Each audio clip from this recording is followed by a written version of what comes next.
রাজ্যের মুখ্যমন্ত্রী বাংলার 15 বছরের শাসনে যে 94টি প্রকল্প চালু করেছে জন্ম থেকে মৃত্যু পর্যন্ত, ইতিমধ্যে রাজ্য সরকারের পক্ষ থেকে উন্নয়নের পাঁচালী প্রকাশিত করেছে। সেই 94টি উন্নয়নমূলক প্রকল্পের পাঁচালী নিয়ে শুক্রবার দুপুরে ব্লক তৃণমূল কংগ্রেসের উদ্যোগে অনন্তপুর অঞ্চলের মির্জাপুরের বল্লা কালী মন্দিরে পুজো দিয়ে বিভিন্ন এলাকায় বাড়ি বাড়ি গিয়ে সাধারণ মানুষের কাছে তুলে ধরছে উন্নয়নের পাঁচালী।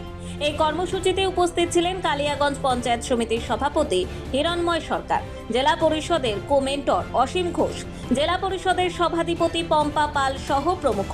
পাশাপাশি গ্রামীণ হাটগুলিতে গিয়ে ক্রেতা ও বিক্রেতাদের হাতে উন্নয়নের পাঁচালীর হ্যান্ডবিল তুলে দেওয়া হয়, যাতে আগামীতে এই উন্নয়নের ধারা অব্যাহত থাকে এবং পশ্চিমবঙ্গে ধর্মনিরপেক্ষ সরকার গড়তে আগামী বিধানসভা নির্বাচনে মানুষ দুহাত ভরে আশীর্বাদ করে। সেই লক্ষ্য নিয়ে সাধারণ মানুষের কাছে যাওয়া হচ্ছে বলে জানান রাজ্য জেলা পরিষদের সভাধিপতি পম্পা পাল। সারা পাচ্ছেন আজকে কালিয়াগঞ্জ বিধানসভার অন্তর্গত এই অনন্তপুর অঞ্চলে এই মির্জাপুরে আমরা এখন উন্নয়নের পাঁচালী উন্নয়নের সংলাপ কর্মসূচিতে আমরা এখানে উপস্থিত রয়েছি।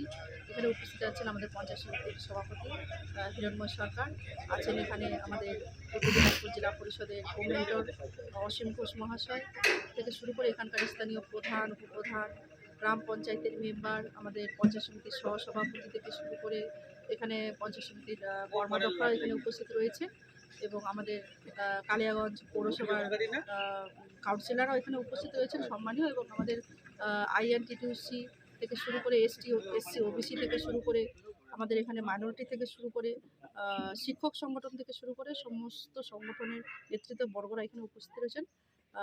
এবং উন্নয়নের পাঁচালী এই প্রোগ্রামে বাংলার মুখ্যমন্ত্রী মমতা ব্যানার্জি 2011 সালে মা মাটি মানুষের সরকার গঠনের পর এই গোটা বাংলা জুড়ে প্রায় 94টা প্রকল্প চালু করেছেন এবং সাধারণ মানুষ এই প্রকল্পগুলোর পরিষেবা পাচ্ছেন। এবং মমতা ব্যানার্জি এই 15 বছরের যে রিপোর্ট কার্ডটা তৈরি করেছেন, আমাদের ভারতবর্ষে কোনো মুখ্যমন্ত্রী এখনও অবধি তৈরি করতে পারেনি, যেটা বাংলার একজন মহিলা মুখ্যমন্ত্রী তৈরি করে দেখিয়েছেন। এটা আমাদের প্রত্যেকের কাছে গর্বের এবং এখানকার মানুষ স্বতঃস্ফূর্তভাবে এগিয়ে আসছেন।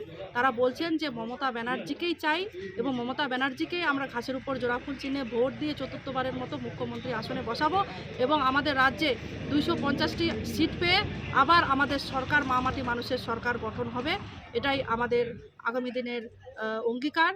এবং এখানকার সাধারণ মানুষ আমাদেরকে প্রকল্প নিয়ে কোনো কিছু বলতে হচ্ছে না, তারা নিজেরাই এসে বলছেন যে আমার মেয়েটা কন্যাশ্রী প্রকল্প পেয়েছে, রূপশ্রী প্রকল্প পেয়েছে, সবুজ সাথীর সাইকেল পেয়েছে, স্কুলে মিড ডে মিলের খাবার পাচ্ছে, আমরা লক্ষ্মীর ভাণ্ডারের টাকা পাচ্ছি, স্বাস্থ্যসাথীর কার্ডে আমরা চিকিৎসা পাচ্ছি, দুয়ারে দুয়ারে রেশন পৌঁছে দিচ্ছে।